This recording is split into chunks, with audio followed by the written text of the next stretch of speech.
Саламатсыздарбы. Эмесе Геошондо программасы. Бүгін 1 май райондық сотында Тарих музейін оңдоо учурунда орун алган коррупция боюнча мурдагы премьер Сапар Исаковго каршы сот иши аяктады. Сот Марат Сыдыковдун өкүмү менен ал 18 жылга кесилди. Бул жазага ТЭЦ боюнча декабрда Свердлов райондук сотунун чечими менен Сапар Исаков 15 жылга эркинен ажыратылган жаза дагы кирди.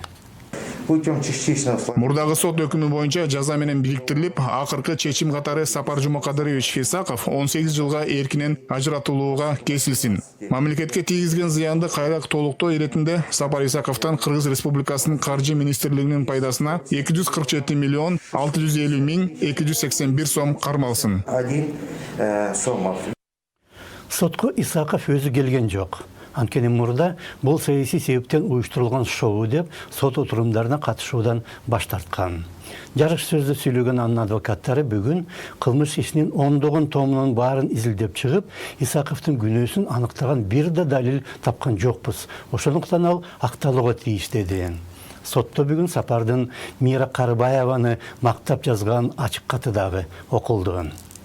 Исаков менен кошо соттолгон президенттик аппараттын мурдагы бөлүм башчысы Карыбаева бүгүн акыркы сөз менен чыгып сүйлөп, айыптоочулар сот жүрүшүндө анын күнөөсүн далилдей албаганын айтты жана сотко кайрылып, эгер ал Кыргыз сотунун бейтарап жана калыс экенин көрсөтүп, аны актаса, ал тарыхта калар эле деп билдирди. Бирок Марат Сыдыков аны бүгүн мамлекет пайдасына 260 миң сом айыппул төлөөгө кести.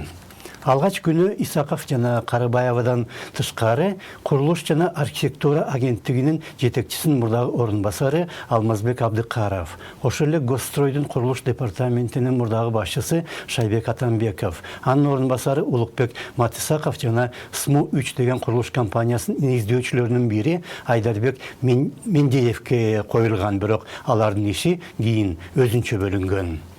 Сот учурунда бүгүн анын эшигинин алдында 2 каршылык митинги болуп өттү жана ага катышкан 20дай адам Исаков менен Карыбаеванын дагы декабрда Исаков менен кошо соттолгон башка мурдагы жетекчилердин сүрөттөрүн да көтөрүп, алар күнөөсүз экенин жана акталууга тийиш деген ураандарды кыйкырып турду. Алардын арасында мурдагы президент Алмазбек Атамбаевдин 2 уулу да жүрдү.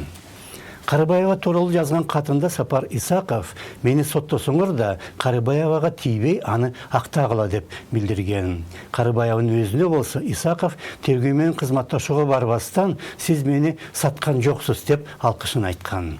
Атамбаев жана аны колдогондордун баарынын психологиясы кайсы бир кылмыштуу топко кирген өспүрүмдөрдүкүнө окшош.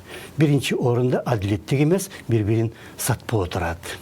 Атамбаев өзү дагы президент кезинде өз аракеттери үчүн сот алдында жооп берүүгө даяр экенин айтчу. Бирок кийин тергөөчөгө келүүдөн качып, Койташта ок өтпөс бункер куруп алган. Сапар Исаков сыяктуу ал дагы сот жыйындарына келбейт. Анткени өзүн кимден болбосун артык сезет. Каралар деп аталган кылмыш чөйрөсү дагы эч мыйзамды тааныбайт. Баарынан чыгып кеткендерди болсо алар чыккынчы деп атайт. Жана Атамбаевдин тарапташтары чындай эле башка жарандардан айырмаланып, эч бир мыйзамды көзүнө илчү эмес. Анткени жогорку кеңешке кандай каалаган мыйзамды жазыртып, кандай болбосун келишимди бекиттирип алчу жана кимди болбосун калп жала менен соттотуп салчу. Ошондуктан алар азыр күнөөнү мойнуна алып, эл менен коомдон кечирим сураса, алдаганча көбүрөөк аброй топтой алмак.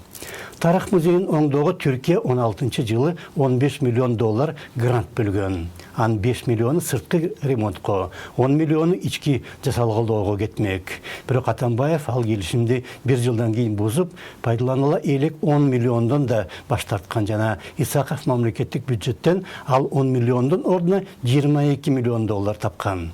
Ички жасалгалоо иштери үчүн ал акчага Райер деген немис компаниясы жалданган. Натыйжаны баарыбыз көрүп турабыз. Музей эмгиче иштей элек. Ошондо саламат алыңыздар.